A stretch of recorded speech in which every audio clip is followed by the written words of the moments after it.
Ողջույն, Բուն TV եթերում դիլեմա հաղորդաշարն է եւ ես Արեգ Քոչինյանն եմ։ Այսօր մենք խոսելու ենք Ամերիկայի Միացյալ Նահանգներ, Ուկրաինա,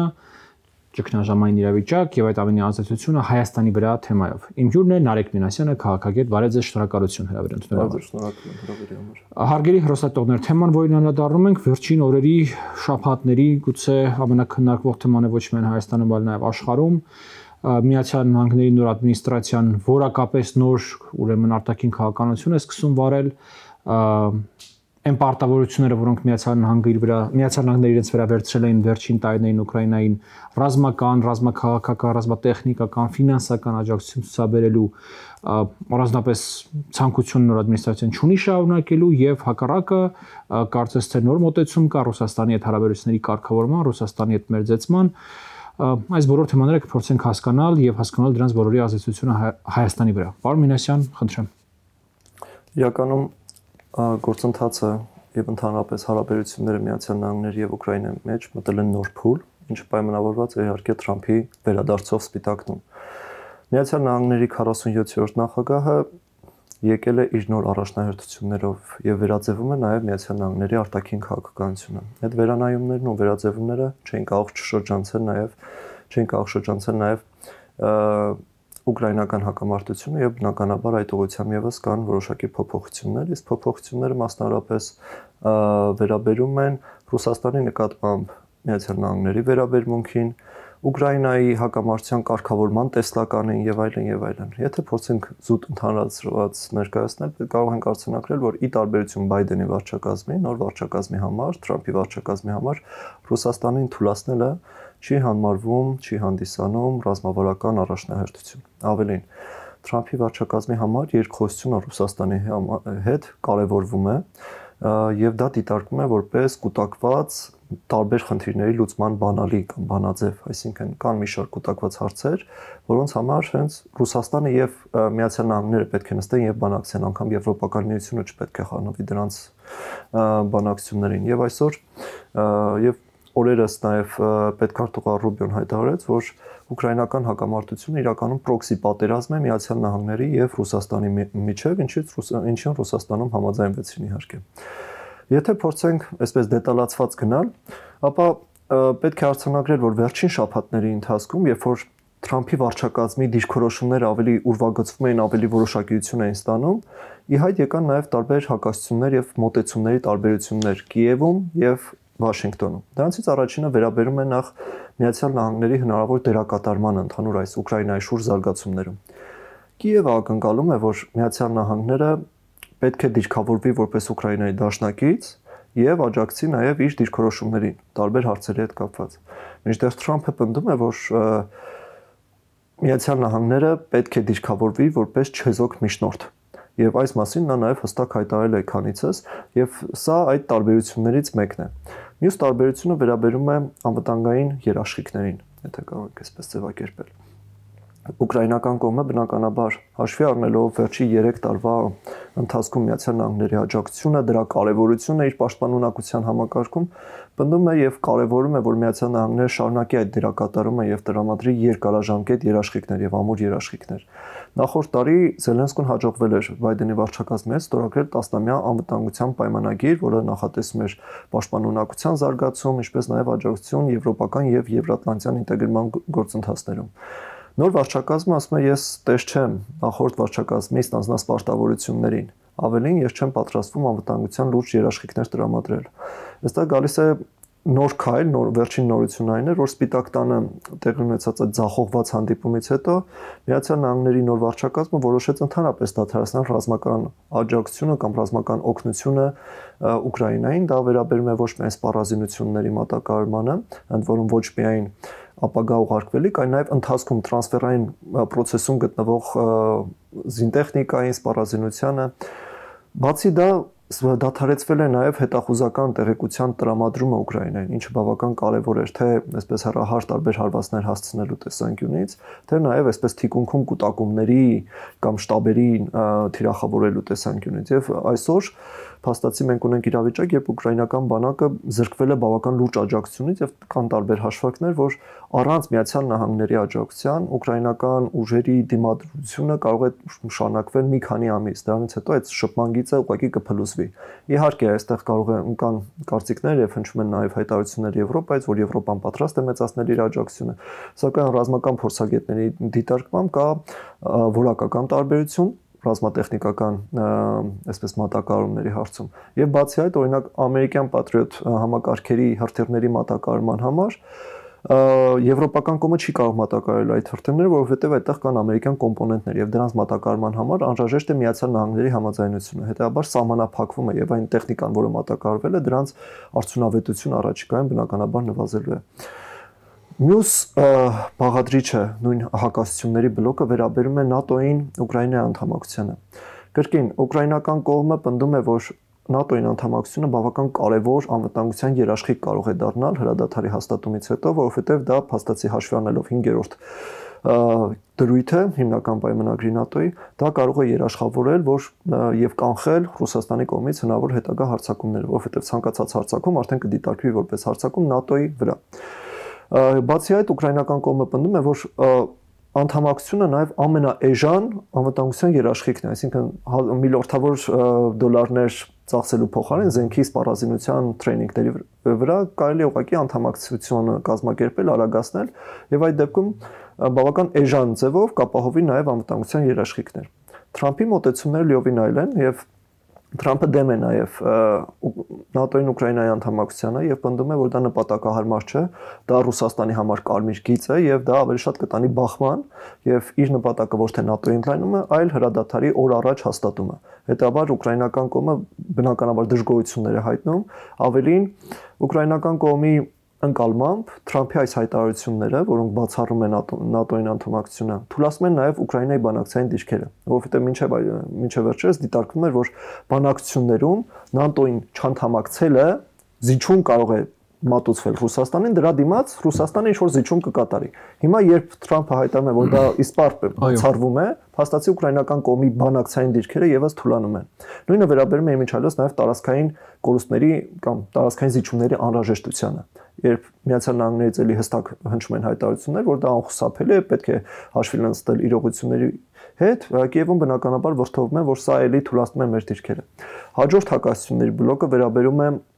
այսպես կոչված հազվագյուտ մետաղների արդյունահանման գործարքին, համատեղ արդյունահանման գործարքին։ Այս գաղափարով, այս առաջարկով դեռևս նախորդ տարի էր Զելենսկին հանդես եկել եւ ուկրաինական կողմը սա դիտարկում է որպես այդ անվտանգության արևմուտքի կողմից անվտանգության երաշխիքի փաթեթի մաս։ Այսինքն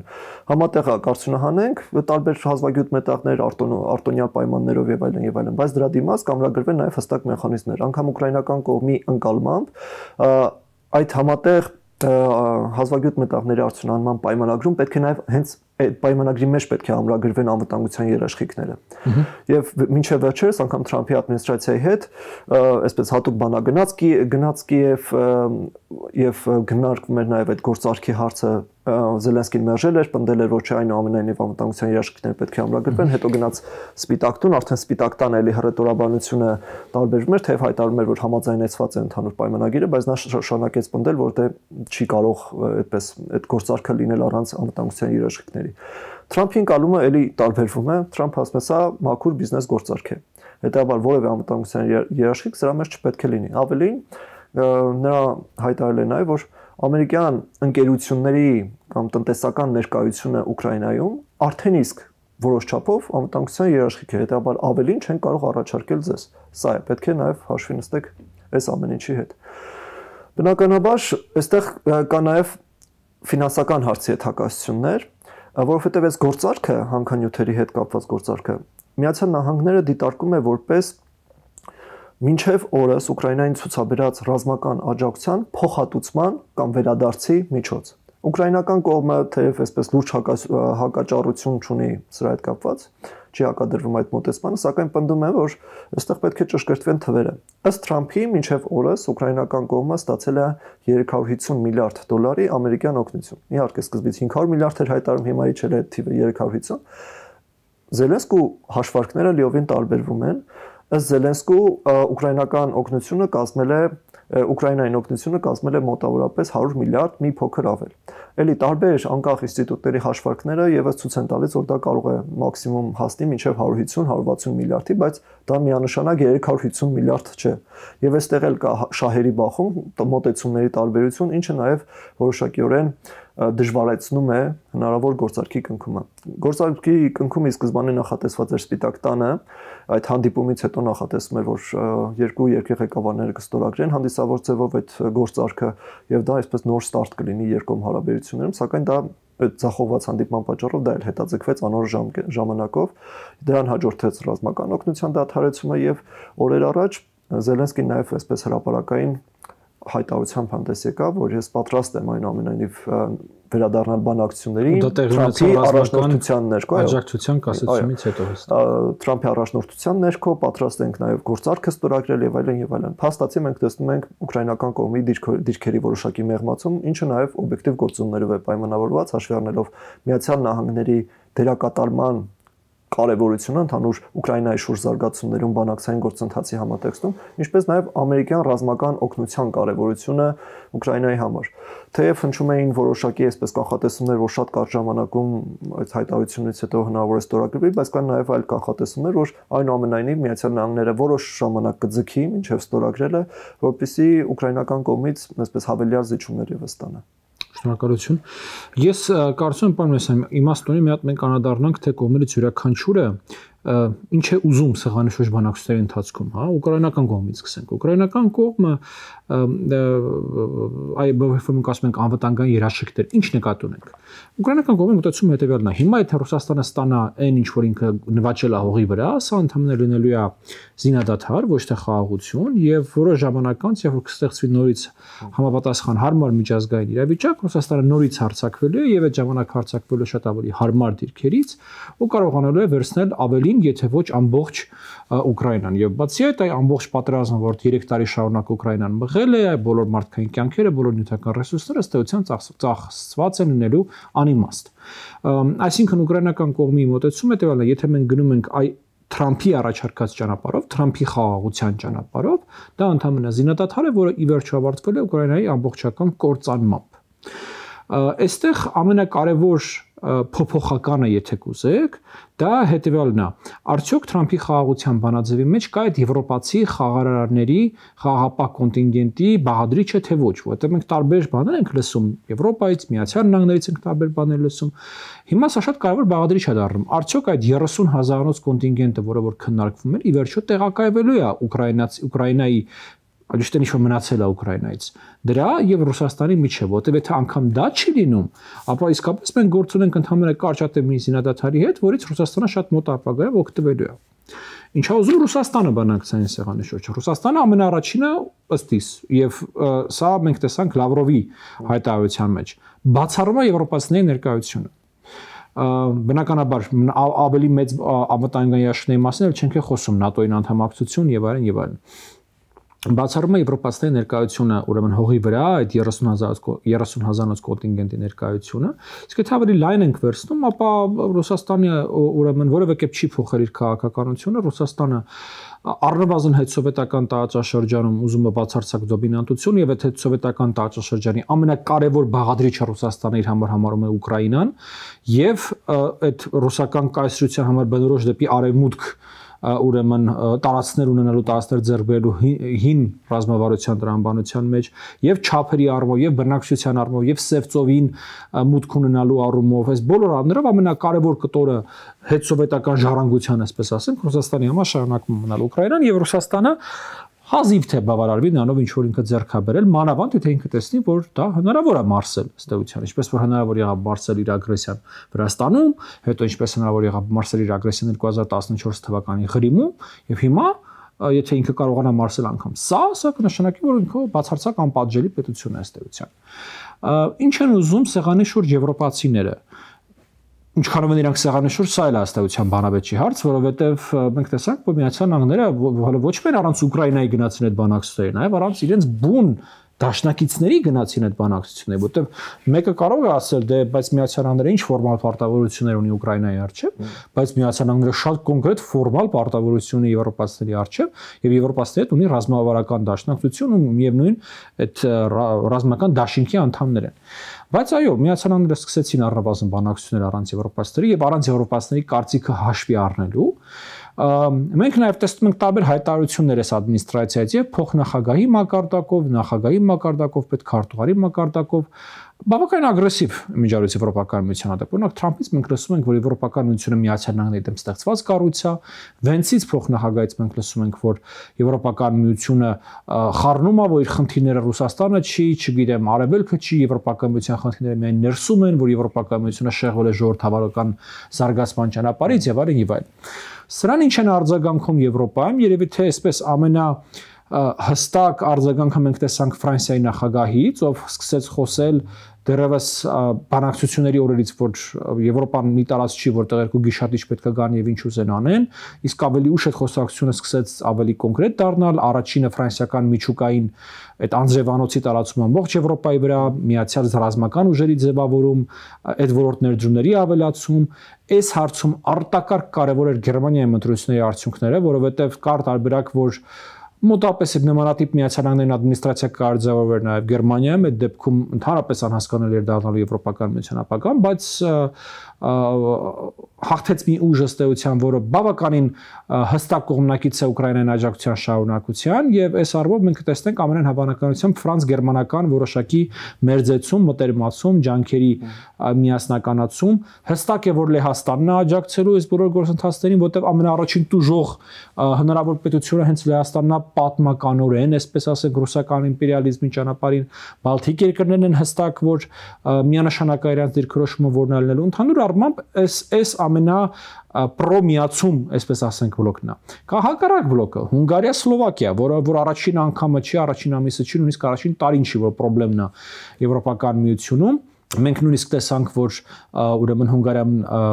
բլոկ արեց Եվրոպական միության հերթական աջակցության փաթեթի ձևավորումը Ուկրաինային, նմանատիպ հայտարարություններ մենք տեսնում ենք Սլովակիայից, բավականին այսպես երկմտանքի թեմա է Իտալիայի դիրքորոշումը,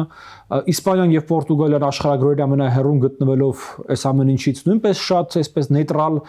դիրքորոշում ունեն։ Հիմա ըստ էության սեղանին դրված ամենամեծ հարցը հետեւյալն է. արդյոք Եվրոպական միությունը եւ Եվրոպական միության անդամ երկրները կարողանալու են բավականաչափ քաղաքական կամք ցուցաբերել, բավականաչափ էներգիա ցուցաբերել, բավականաչափ միասնականություն ցուցաբերել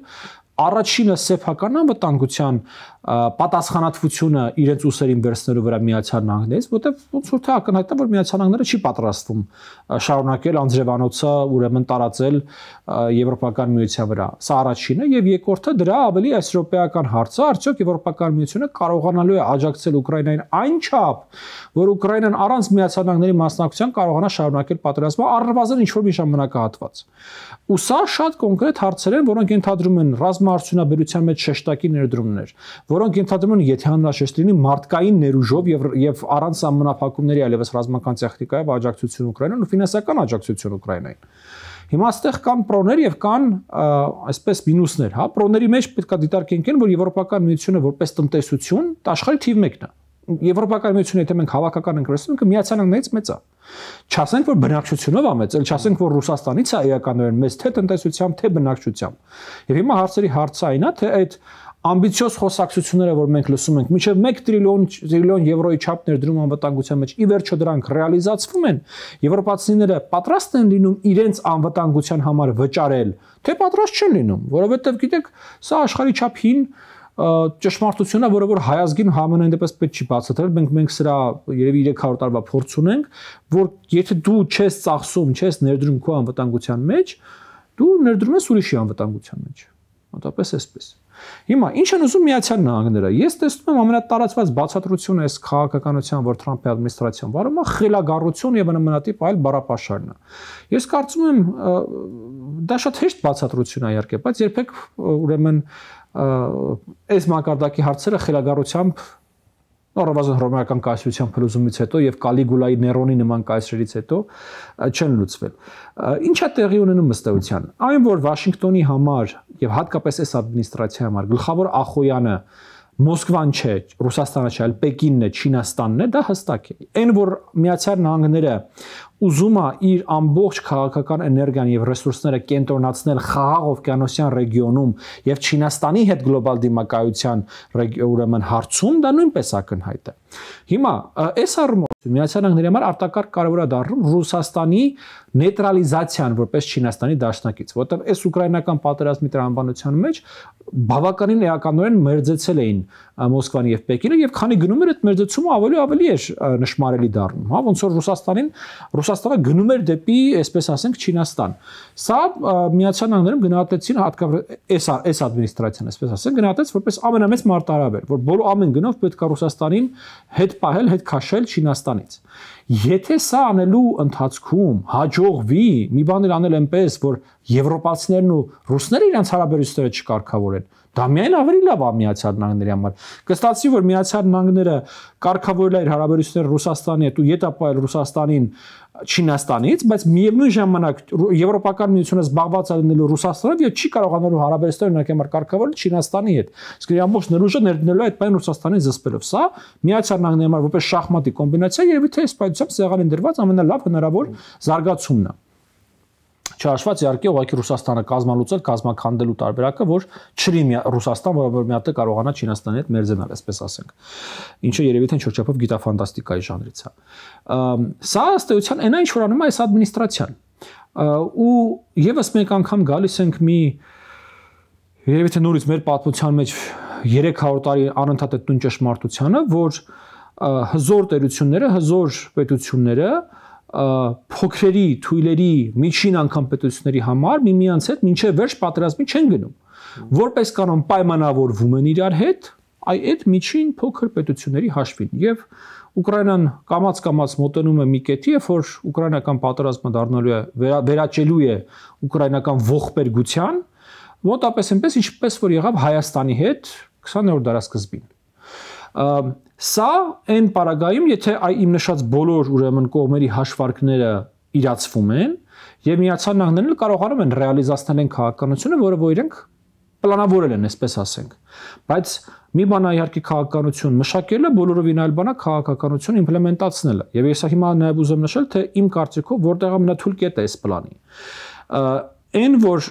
Ուկրաինայում որոշակի setting կարգավորման, այսպես համակարգ պետք է, դա հասկանում են բոլորը,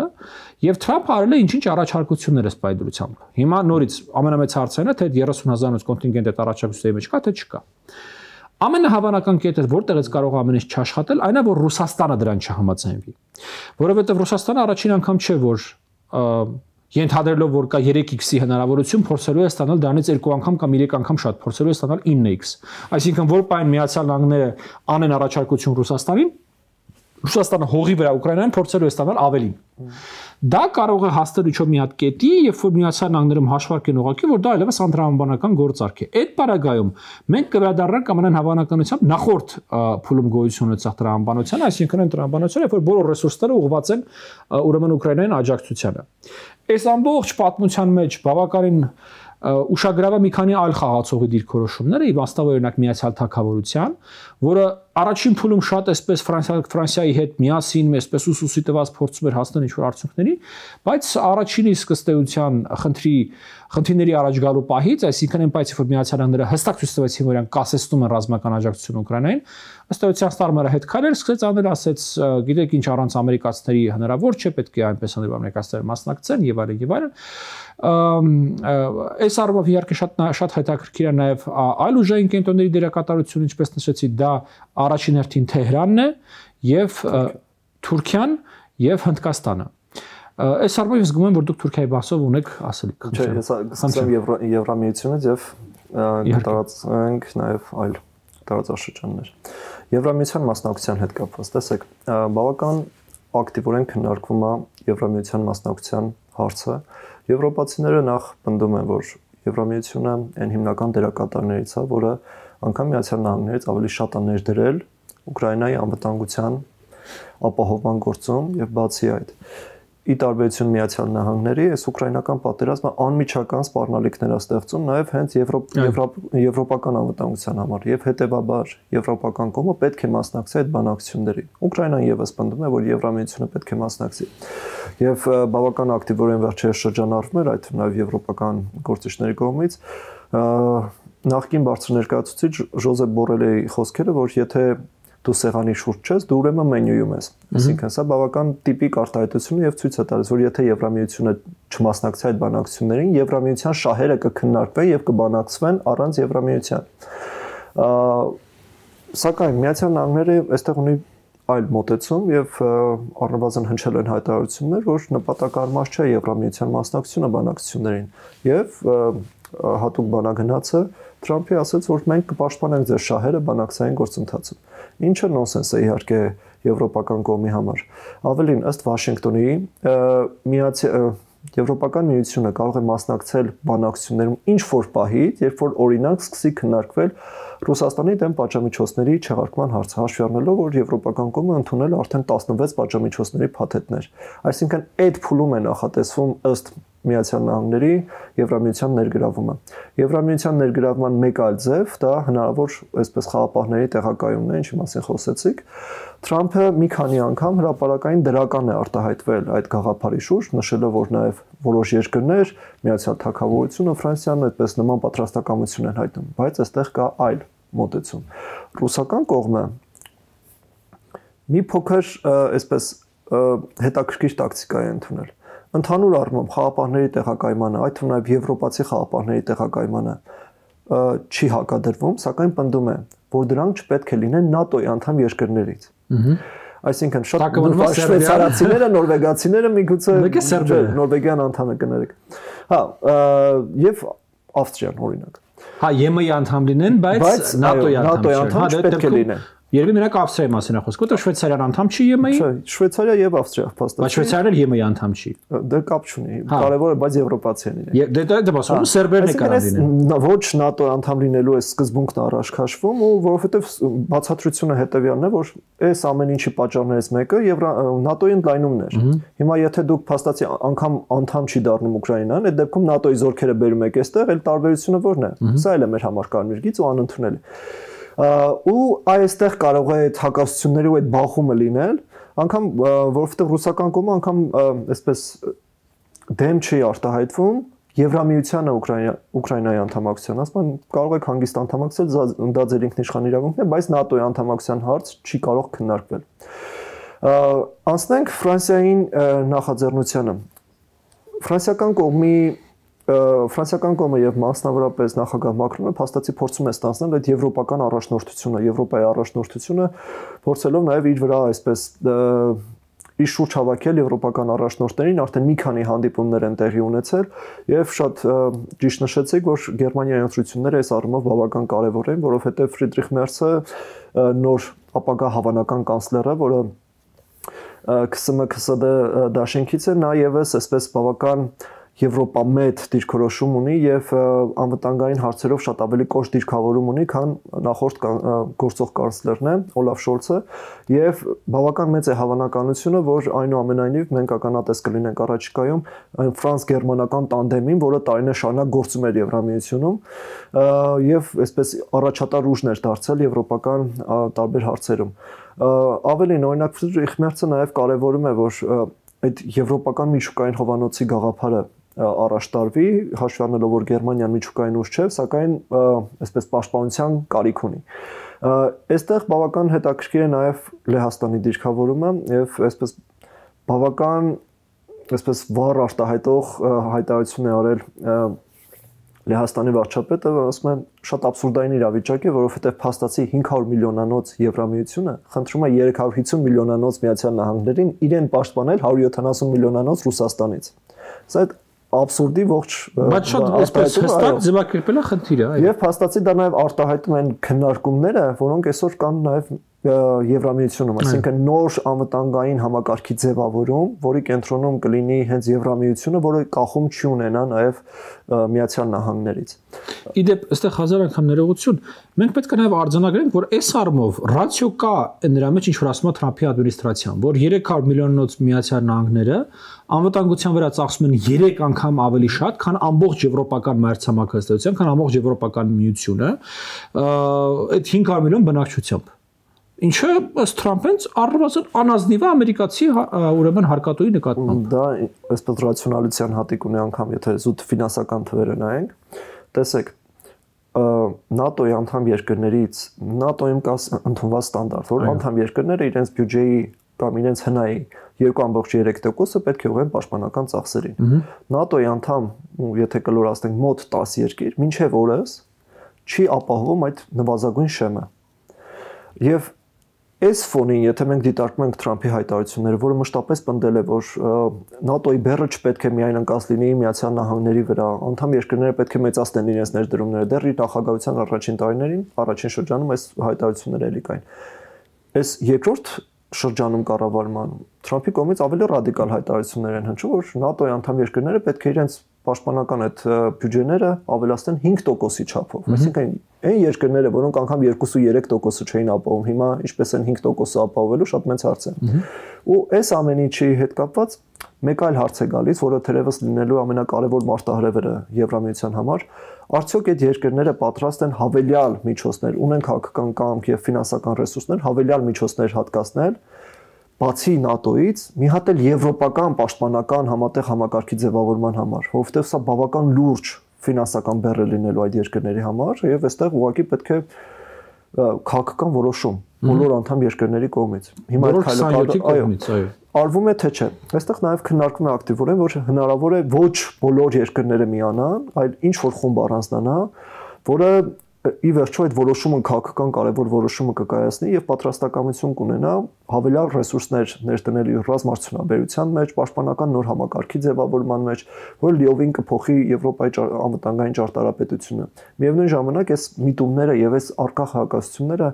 ել ավելի ակտիվ քննարկումներ են սկսել նաեւ հենց Եվրամիության մեջ, օրինակ որոշումների կայացման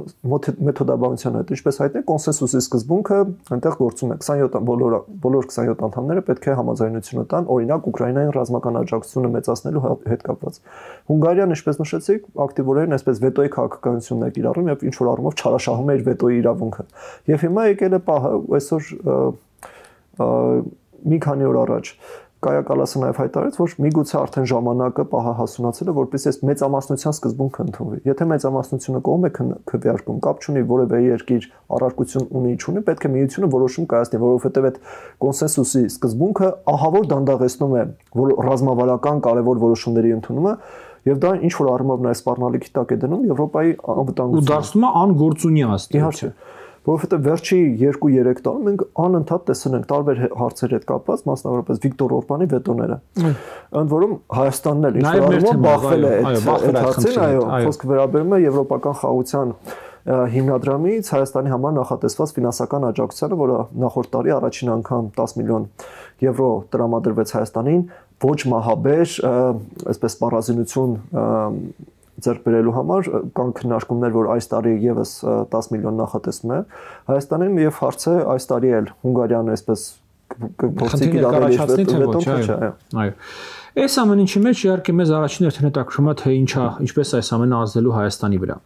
Իհարկե ամենաակնհայտ եւ ամենաայսպես առաջնային եզրակացությունը, որին կարող է զգալ, հետեւյալն է։ Մենք եթե վերցնենք արևելյան գործընկերության բոլոր պետությունները, Բելարուսը պետությունն է, որը որ գնաց բոլորովին այլ ուղղությամբ, գնաց Ռուսաստանի հետ ըստ էության շատ ավելի խոր ինտեգրացիայի ճանապարհով։ Ուկրաինան պետությունն է, որը որ գնաց դրա հակառակ Ռուսաստանի հետ կոնֆրոնտացիայի ճանապարհով աղետալի պատերազմի բախվեց եւ հիմա շատ մեծ հավանականություն կա, որ ըստ էության այդ կդավաճանվի Միացյալ Նահանգների կողմից ու ըստ էության կգնան Միացյալ Նահանգների գործարքի Ռուսաստանի հետ։ Մոլդովան ինչ որ առումով մի փոքր այսպես հաջողության կղզյակ է, բայց դա շատ մեծ հարցականի տակ է, որովհետև վերջին ընտրությունների նախագահական մազապուրց եղավ ըստ էության Եվ այս տարի խորհրդարանական իսկ այս տարեկան խորհրդարանական ընտրությունները ընդ որում նաև պետք է ֆիքսենք որ Մոլդովան փրկեց մոլդովական սփյուռքը որը որ քվեարկեց երկրից դուրս իսկ բուն երկրի ներսում եվրոպական ուղղությունը պարտվեց ըստ էության Մոլդովայում եթե մենք հաշվարկները վերցնենք մեր երկրի ներսում եղած ընտրությունները Վրաստանը պետությունա որտեղ որ նախ եղավ ռուսական հարձակում եւ Ռուսաստանի կողմից օկուպացիա Վրաստանի տարածքների մի զգալի մասի որից հետո Վրաստանում բոլորին վերջերս ըստ էության տեղի ունեցավ արտաքին քաղաքականության կուրսի փոփոխություն սա պետք է մենք այլևս արձանագրենք որ փաստա Վրաստանը այն կուրսը չունի որը որ ուներ 25 տարի առաջ օրինակի համար ինչքան էլ որ խոսեն դրա մասին որ դա դեպի Ռուսաստան կուրս չէ բայց դա առնվազն դեպի արևմուտք կուրսել չէ այսպես ասենք հա կա Ադրբեջան, որը որ երևի թե այս բոլորի մեջ ամենահաջողն է իր Ռուսաստանի հետ հարաբերությունների կառուցման տրամաբանության մեջ, այսինքն ինքն իր արժեվ դրված հիմնական աշխարհակահաղական խնդիրները կարողացել է լուծել ու միևնույն ժամանակ չի ենթարկվել օրինակ Ռուսաստանի կողմից հարվածների եւ չի էլ բելառուսացել, այսպես ասենք, չի էլ գնացել ինտեգրացիաների ճանապարհով ու կա Հայաստան, որը որ ունի շանս ըստ էության կրկնելու Ադրբեջանի հաջողությունը, եթե ըստ իս վարի բավականաչափ տրամաբանված ու շրադատված արտաքին քաղաքականություն, բայց նաև ունի այս նշածս տարբեր պետությունների ուրեմն ճանապարհը կրկնելու սցենար եւ Բելարուսի սցենար կա եւ Ուկրաինայի սցենար կա։ Հիմա այն որ հարավային Կովկասը Ռուսաստանի համար այս պայծրությամբ ամենամեծ առաջնահերթությունը չէ, դա հստակ է։ Ամենամեծ առաջնահերթությունը շարունակվում մնալ եվրոպական ուղղությունը, շարունակվում մնալ Ուկրաինան եւ նույնիսկ հարցը անգամ եթե հենց այս պահին լինի ինչ-որ մի հատ կարգավորում, լինի ինչ-որ մի հատ փաստաթուղթ, արդյոք Ռուսաստանը ունենալու է բավականաչափ ռեսուրսներ, էներգիա, ուժ, չգիտեմ, կապիտալ, որպեսզի միանգամից կարողանա վերադառնալ թե միջինասիական շրջան, թե հարավային կովկասյան շրջան իր նախորդ ամբողջ, երբ որ ասում վերադառնալ նկատի չունեմ, որ այտենց լրիվ դուրս եկեն, նկատի ունեմ նախորդ ուրեմն պատմական փուլում մարկա իր կարողություններին, այսպես ասենք։ Սա առաջին հարցն է, որը կուզեմ քննարկենք, եւ երկրորդ հարցը, արդյոք հարավային Կովկասում մյուս ուժային կենտրոնները, իմասնավորի Թուրքիան, իմասնավորի Իրանը եւ ինչ որ չափով նաեւ Արևմուտքը պատրաստ լինելու են ծախսել բավականաչափ քաղաքական էներգիա եւ ռեսուրսներ թույլ չտալու համար մի իրավիճակ, եւ հարավային Կովկասը նորից կվերածվի Ռուսաստանի ետնաբակի։ Վերջին շրջանում ռուսական կողմից հնչող հայտարարությունները վկայում են, որ Ռուսաստանը փորձում է վերագնահատել հարավային Կովկասում ստեղծված իրավիճակը, այդ թվում նաև Միացյալ Նահանգներում տեղի ունեցող փոփոխությունների կամ նոր վարչակազմի քաղաքականության փոփոխության համատեքստում եւ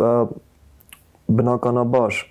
կան նաև որոշակի այսպես կանխատեսումներ, թե Ուկրաինայում իրավիճակի կայունացումից կամ հրադադարի հաստատումից հետո ինչ հաջորդ քայլեր պետք է իրականացնել։ Եվ վստահաբար հարավային Կովկասը այն հիմնական ուղղություններից է, որը նաև կենսական կարևորություն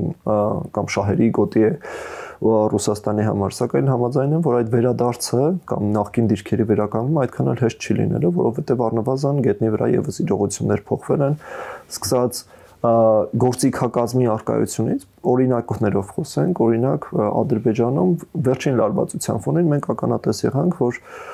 Ադրբեջանը աստիճանաբար փորձեց ձերբազատվել Ռուսաստանի փափուկ ուժի գործիքակազմից։ Դա Ռուսաստանի մնացորդներից էլի, այնպես չի որ Ռուսաստանի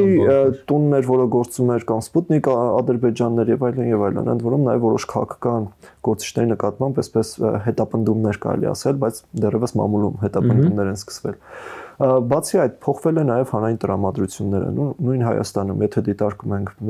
տարբեր հարցումների արդյունքներ, Ռուսաստանի նկատմամբ վերաբերմունքը անցալումը լիովին փոխվել է եւ հետեւաբար ասել, որ Ռուսաստանը իր նախկին գործիքակազմով վերադառնալու է փորձելու էլի իր դիրքերը վերականգնել, դա մի փոքր իրատեսական չէ, որովհետեւ գետնի վրա իրավիճակը փոխվել է։ Բացի այդ, ամենակարևոր փոփոխություններից մեկը դա Լեռնային Ղարաբաղում հայերի էթնիկ զտումներ։ Հայկական Լեռնային Ղարաբաղով հարավային Կովկասը լիովին այլ պատկեր ուներ, այդ թվում նաև Ռուսաստանի գործիքակազմի ազդեցության տեսանկյունից։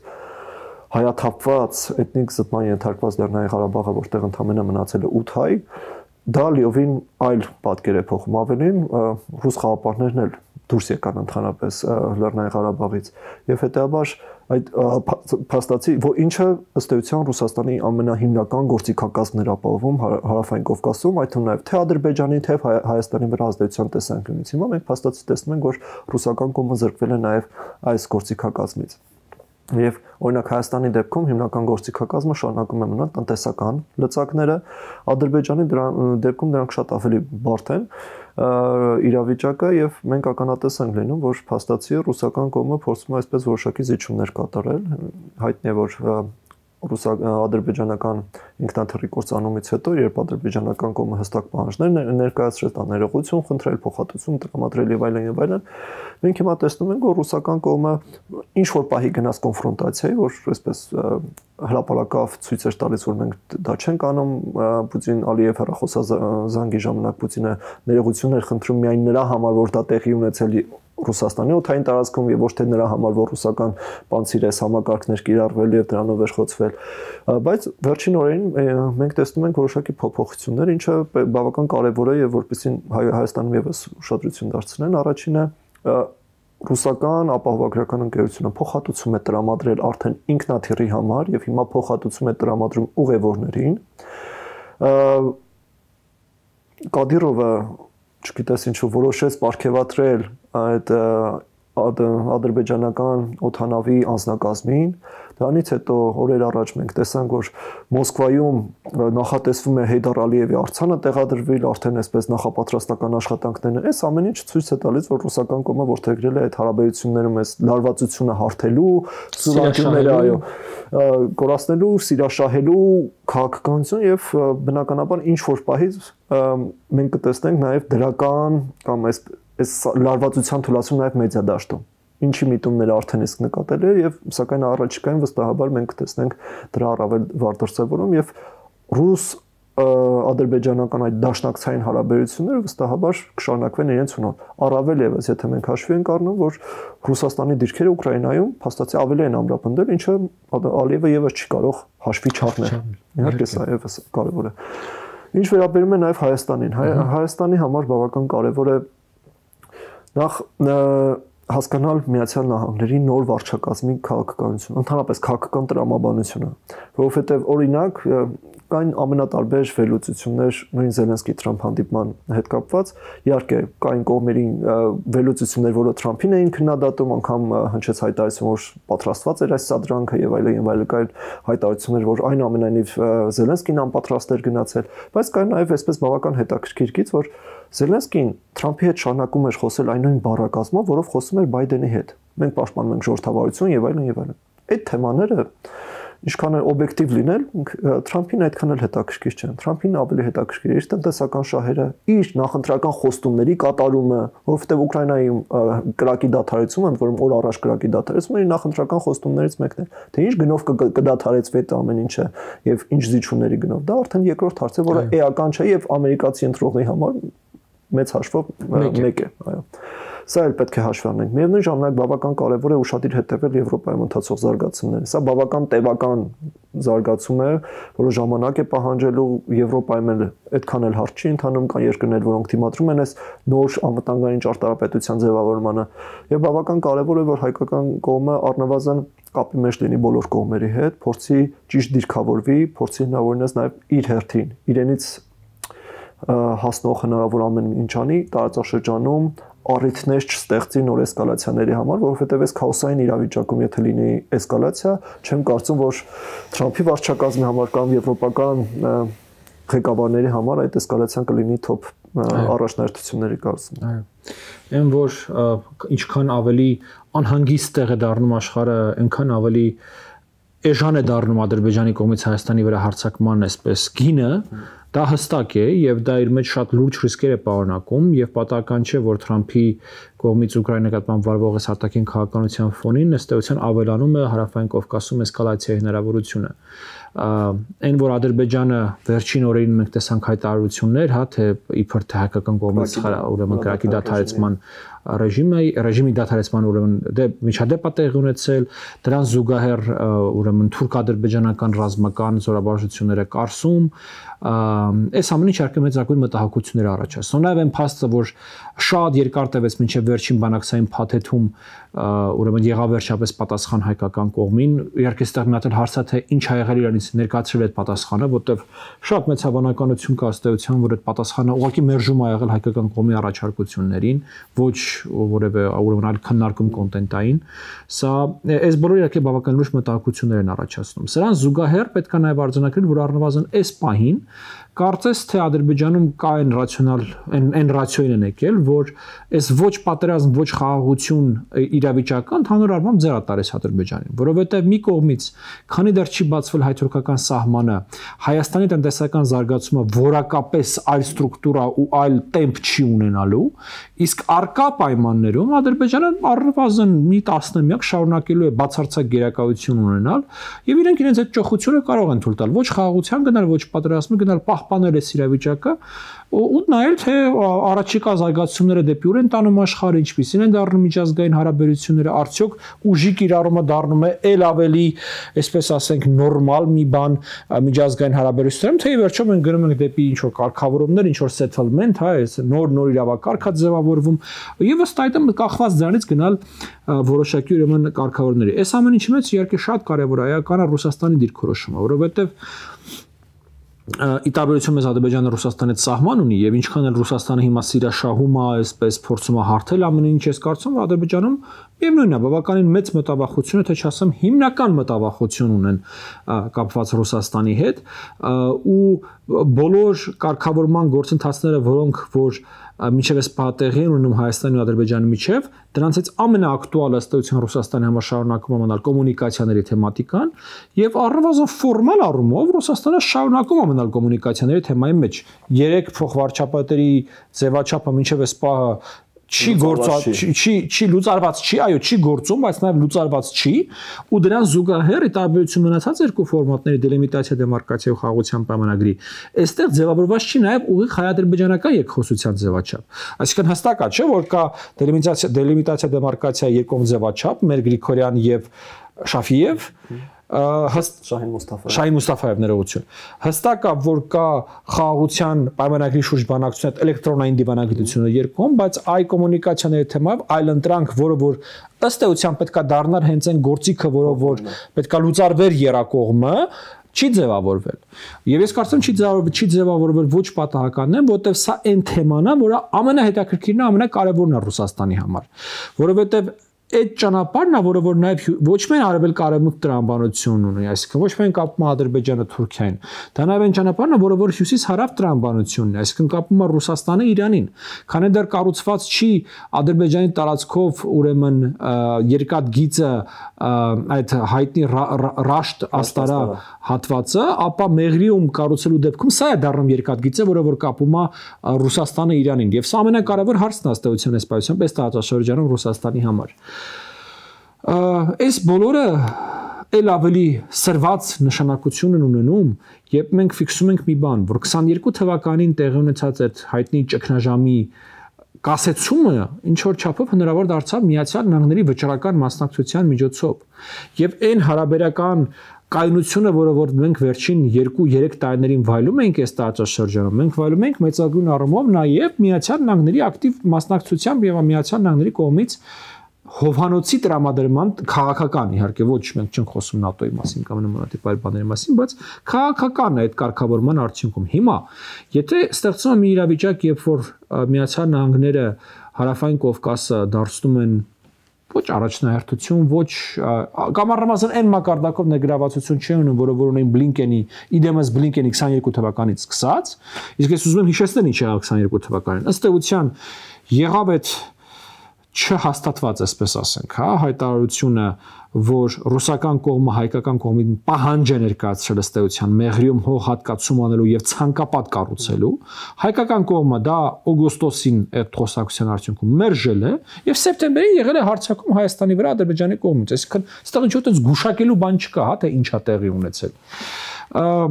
Եվ հաշվարկը մոտապես սա էր Ադրբեջանը այն աստիճանի ճնշում պետքա գործադրեր Հայաստանի վրա, որպեսզի Հայաստանը ստիպված գնար խնդրեր Ռուսաստանին միջամտել, Ռուսաստանը դրա գինը կնշանակեր այդ ցանկապատի կառուցումն ու միջանցքի իրացումը, որից հետո ուրեմն ամեն ինչ կստացվեր այնպես, ինչպես որ ուզում է Ռուսաստանը եւ ինչ որ չափով կսպասարկեր նաեւ Ադրբեջանի շահերը։ Բայց սա տեղի չունեցավ մի կողմից իրանական վճռական միջամտության միջոցով, որտեղ հիշում եք այդ մոտապես 100,000-ով զորավարժություն հենց Ադրբեջանի սահմանների, մյուս կողմից Միացյալ Նահանգների վճռական միջամտություն։ Հիմա, եթե այս ակտորներից մեկը դուրս է գալիս խաղից, դեմս Միացյալ Նահանգների, եւ ես կարծում եմ հիմա Ադրբեջանը սա ակտիվորեն շոշափելու է։ Իրանք փորձելու են հասկանալ, թե որն է լինելու այս ադմինիստրացիայի ռեակցիան, եթե օրինակ եմալ ինչ-որ էսկալացիա լինում Հարավային Կովկասում։ Իսկ մյուս կողմից Իրանը մենք տեսնում ենք, որ Սիրիայի անկումից, Հեզբոլլահի անկումից եւ ուրեմն իր բոլոր այդ պրոքսիները, որ ինք ուներ Մերձավոր Արևելքում, մեկը հետևից այսպես կարտային այդ տնակի պես սկսեցին ուղղակի քանդվել, փլուզվել, Իրանը էականորեն թուլացած է։ Եվ հարցը հիմա մեծագույն դառնում։ Իսկ արդյոք Իրանը ի վիճակի ալնելու գոնե այն անել, ինչ որ ինքը արեց 22 թվականին։ Չեմ ասում ուղիղ հարվածելու մասին, բայց գոնե այն ուժի ցուցադրությունը իրեն թույլ տալ, որը որ ինքը արեց 22 թվականին, եւ դա կունենա արդյոք էֆեկտ թե ոչ։ Սրանք իհարկե մեծագույն ռիսկեր են, սրանք իհարկե մեծագույն մարտահրավերներ են, պարոն Մինասյան։ Իհարկե տարածաշրջանը մտնելու է այսպես նոր զարգացումների փուլ, դա անխուսափելի է եւ ուշագրավ է, որ վերջերս տեղի ունեցավ Ռուսաստանի արտգործնախարարի այցը Թեհրան եւ Անկարա։ Եվ կա նաև այն քննարկումը, որ ռուսական կողմը փորձում է առաջ տանել 3+3 ձևաչափը այս ամեն ինչի համատեքստում, միջազգային զարգացումների համատեքստում, որպեսզի փաստացի Հարավային Կովկասը առանձնացնի եւ դարձնի այդ ազդեցության գոտին այս 3 տարածաշրջանային ուժերի համար եւ ինչ որ առումով նաև կանխի հնարավոր արևմուտքի ներգրավվածությունը, թույլատնի արևմտյան ներգրավվածությունը, ներկայությունը տարածաշրջանում եւ փաստացի տարածաշրջանի հարցերը որոշեն 3 մայրաքաղաքներում՝ Մոսկվա, Թեհրան, Անկարա։ Հետևաբար առաջիկայում այս ուղղությամբ մենք կարծում եմ որոշակի զարգացումներ մենք կտեսնենք, որոշակի հայտարարություններ, որովհետև ռուսական կողմը առաջ է տանում այն գաղափար, որ այս ֆորմատը, որը մինչև այսօր խորհրդակցական ուղղակի ձևաչափ է, որպես այս ֆորմատը դառնա լիարժեք գործող կազմակերպություն։ Հետևաբար այս ուղղությամբ ամենայն հավանականությամբ որոշակի զարգացումներ կարելի է ակնկալել։ Միևնույն ժամանակ ադրբեջանական կողմը բավական սպասողական վիճակում է կարելի ասել, որովհետև համաձայն եմ, որ Բաքուն հնարավոր է նաև փորձի հասկանալ Միացյալ Նահանգների հնարավոր արձագանքը տարբեր այսպես էսկալացիաների կամ տարբեր սադրանքների հետ կապված։ Միևնույն ժամանակ Բաքուն փորձում է նաև տարբեր այսպես սիգնալներ ուղարկել, ազդանշաններ ուղարկել Վաշինգտոնին, Ալիևը տարբեր արդեն մի քանի ինտերվյուում տարբեր կոմպլիմենտներ է շռայլում Թրամփին, թե ինչքան ճիշտ է աշխատում նա, թե վերջապես վերականգնում է այդ միջազգային արդարությունը եւ այլն, ավելին ասում եմ մենք ընդհանուր արժեքներ ունենք այս ամեն ինչի հետ կապված։ Բացի այդ Ալիևի օգնականը այս տարի արդեն 2 անգամ այցելել է Իսրայել եւ կարելի է ենթադրել, որ Իսրայելի հետ այս ակտիվ կոմունիկացիաների նպատակը նաեւ սպիտակ տան վրա դուրս գալու, ինչ-որ հաղորդակցության խողովակներ ստեղծելու խնդիր ունի, որպեսզի ինչ-որ պահից, երբ որ Միացյալ Նահանգները արդեն որոշակիորեն շեղվի նաեւ ուկրաինական օրակարգից եւ սկսի նաեւ առնչվել այլ տարածաշրջանների հետ, Ադրբեջանը առավել պատրաստ լինի այդ շփումներին։ 3+3 ֆորմատը քանի որ նշեցիք, այստեղ երկու բան եմ ուզում հավելել, որը որ հայ քաղաքական դաշտում առանձնապես չի քննարկվում։ Այն որ 3 գումարած 3-ը սուր ծայրով ուղղված արևմուտքի դեմ դա հստակ է, բայց ես կարծում եմ ինքը նաև երկրորդ սուր ծայրով էլ ուղղված է Չինաստանի դեմ։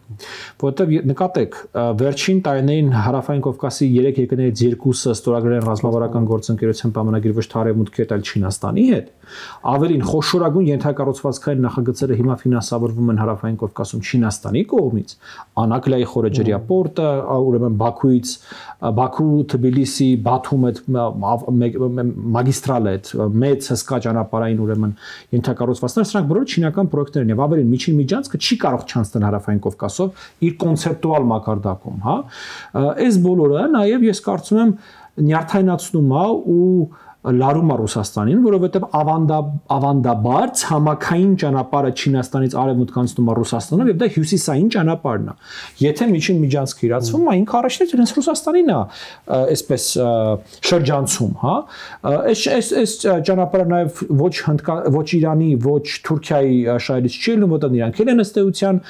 դրանից դուրս մնում այդ նախագծային զարգացումից դուրս մնում, որտեղ ամենա այսպես հավանական տարբերակը դա Չինաստան, Ղազախստան, Կասպից ծով, Ադրբեջան, Վրաստան, Սև ծով Եվրոպա ճանապարհն է, որը նշանակում է, որ իր դաշրջանցումը նաեւ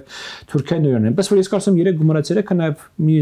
մեկ այլ դերակատարություն ունի, դա տարածաշրջան չթողնել Չինաստանին։ Ինչ վերաբերում է ինչպեսին պետք է լինի այդ 3 գումարած 3-ի նկատմամբ պատասխանը։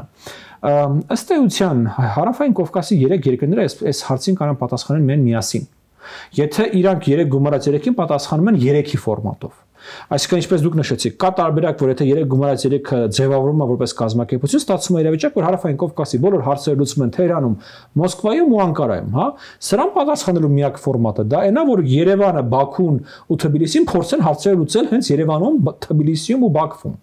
Ինչքանով է դա, այսպես գիտաֆանտաստիկայի ժանրից են առումով, որ ինչ-որ հարցի շուրջ Երևանն ու Բաքուն կարողանան իրար հետ ինչ-որ բան լուծել, դա իհարկե բոլորովին այն հարց է, բայց այստեղ ես խոսում եմ հիմնականում այդպես ասենք մեթոդաբանության մակարդակով։ Պարոն Մինասյան, ամփոփելով, այն որ մենք մուտք են գործում հերթական դեստաբիլիզացիայի անկայունության փուլ, դա ակնհայտ է։ Ինչ կարող է անել այսօր Հայաստանը լավագույնս պատրաստվելու համար այդ անկայունություններին։ Հայկական կողմը մինչ օրս բավական հաջող է գործել առնվազն հաղորդակցությունների հաստատման տեսանկյունից, որովհետև Փաշինյան Թրամփ հեռախոսազրույց է տեղի ունեցել, բացի այդ մենք ունենք այսպես ոչ ֆորմալ հանդիպում, որը կազմակերպվել էր նաև Մակրոնի ջանքերով Փարիզում, եւ վերջին շրջանում մենք տեսնում ենք եւ տեղի ունեցավ նաև վարչապետի այցը Միացյալ Նահանգներ, որտեղ հանդիպում եղավ նաև ԱՄՆ փոխնախագահի հետ, որը բավական առանցքային դերակատարներից մեկն է նոր վարչակազմի։ Այս առումով մենք ունենք որոշակի արդյունքներ եւ բնականաբար պետք է շարունակվեն ջանքերը, որպեսզի առնվազն մենք կարողանանք հասնել, որպեսզի Հայաստանի հետ կապված հարցերը Միացյալ Նահանգների արտաքին քաղաքական օրակարգում իրենց տեղը բարձրացնեն ավելի վեր եւ երկրորդ Հայաստան Միացյալ Նահանգներ ռազմավարական գործընկերության կանոնադրությունը չմնա թղթի վրա եւ դա գործնական, այսպես կյանքի կոչվի։ Սա բավական կարեւոր է եւ միևնույն ժամանակ անհրաժեշտ է եվրոպական կողմի հետ եւս շփումները պահպանել այն առումով, որ կրկին մենք ականատես ենք լինում լուրջ տրանսֆորմացիաների հենց Եվրամիության ներսում եւ չեմ բացառում, որ միգուցե ստեղծվեն այնպիսի ֆորմատներ, որտեղ հայկական կողմը հնարավորություն ունենա նաև ներգրավել, ինչու՞ չէ նաև իր ներդրումը ունենալ, մասնակցել, այդ թվում նաև անվտանգային բնույթի նոր համագործակցային ձևաչափերում։ Սա բավական հետաքրքիր ուղղություն է, որը կարող է բացել նաև նոր հնարավորություններ։ Միևնույն ժամանակ պետք է նաև հաշվի առնել եւ փորձել ճիշտ հաշվարկել Ռուսաստանի հնարավոր գործողությունները տարածաշրջանում, հնարավոր վերադարձը, այսպես ասենք, տարածաշրջան եւ այս առումով փորձել նվազեցնել հնարավոր բոլոր ռիսկերը։ Այս ամեն ինչը բավական փոխկապակցված են եւ միևնույն ժամանակ իհարկե կարեւոր է պատերազմի համար նոր առիթներ չստեղծելը։ Ամբողջությամբ համաձայնելով դեպի արտաքին աշխարհողված ձեր առաջարկությունները, ես կուզեմ հավելել դրան նաև տնային աշխատանք, նաև երկրի ներքին դիմադրունակության ավելացման ուղղությամբ աշխատանք, սա այն միակ ոլորտն է, որտեղ ամեն ինչ կախված է մեզանից, ոչինչ կախված չի ինչ-որ պարտներից, հա, այսպես ասենք, սա մի ոլորտ է, որտեղ մենք հիմա պետք է 24/7 ռեժիմով աշխատենք, եթե խոսում ենք բուն ռազմականի մասին, ապա դա այդպես պաշտպանական շրջանների կառուցումն է, դրա ակտիվացումն է, դրա այդտեղ ուղղվող ջանքերի եռապատկում, քառապատկումն է, դա տարածքային պաշտպանության ուժերի ձևավորումն է, մենք անցած տարի ըստ էության լսեցինք հայտարարություն դրա շտաբի ստեղծման մասին, հիմա շատ կարևոր է դրա մարմինը, դրա կառուցվածքը ձևավորել, հատկապես եթե մենք նայում ենք, որ Ուկրաինայում դա բավականին լուրջ աջակցություններ զինված ուժերին, այս ոլորտում հսկայական աշխատանք անելու Հայաստանի էներգետիկ անվտանգության, պարենային անվտանգության, բոլոր սահմանային անվտանգություն, մենք տեսնում ենք, որ սկսվել է այլևս գործընթացը, որ Հայաստանի բոլոր սահմանները վերադառնան Հայաստանի ամբողջական վերահսկողության ներքո, սա նույնպես ամենակարևոր գործընթացներից մեկն է, այսինքն մենք պետք է մեր առջև ֆիքսենք, որ շատ կարճ ժամանակ ունենք մենք մինչև այդ դեստաբիլիզացիաները, որ տեղի ունեն աշխարհում, գալու են նաև Հարավային Կովկաս, եւ այդ ժամանակը մենք պետք է լավագույնս օգտագործենք պատրաստելու համար մեր երկիրը այդ անկայունություններին եւ ցնցումներին, հա։ Շնորհակալ եմ պարոն Մինասյան հրավեր ընդունելու եւ այսօր հաղորդմանը մասնակցելու համար։ Հարգելի հեռուստադիտողներ, բավականին այսպես հախուռն քննարկում ստացվեց, մենք տարբեր տարածաշրջաններից վերադառնում ենք Հարավային Կովկասից, գնում ենք աշխարհակահական քննարկումներ, բայց ինչ արած այդպեսին է այսօրվա աշխարհը եւ այն կլասիկ, գիտեք, պատկերացումները ուժային կենտրոնների հետ ուժային կենտրոնների հարաբերությունների մասին հիմա քանդվում են բոլորիս աչքի առաջ եւ մենք ապրում ենք մի ժամանակահատվածում, երբ որ նախքին միջազգային հարաբերությունների համակարգը այլևս քանդվել է, հստակ է, որ այն այլևս չկա։ Իսկ նորը դեռ չի ձևավորվել։ Կձևավորվի արդյոք այն արագ կարճ ժամանակահատվածում բոլորիս աչքի առջև, սա երևի թե մեր ժամանակների մեծագույն հարցերից մեկն է։ Բոլոր պարագաներում մենք ունենք մեկ խնդիր՝ պատրաստել երկիրը հնարավորինս արդյունավետ դիմակայելու բոլոր ցնցումներին։ Լավ եղեք, կհանդիպենք յուրաքանչյուր կիրակի 19:00-ին։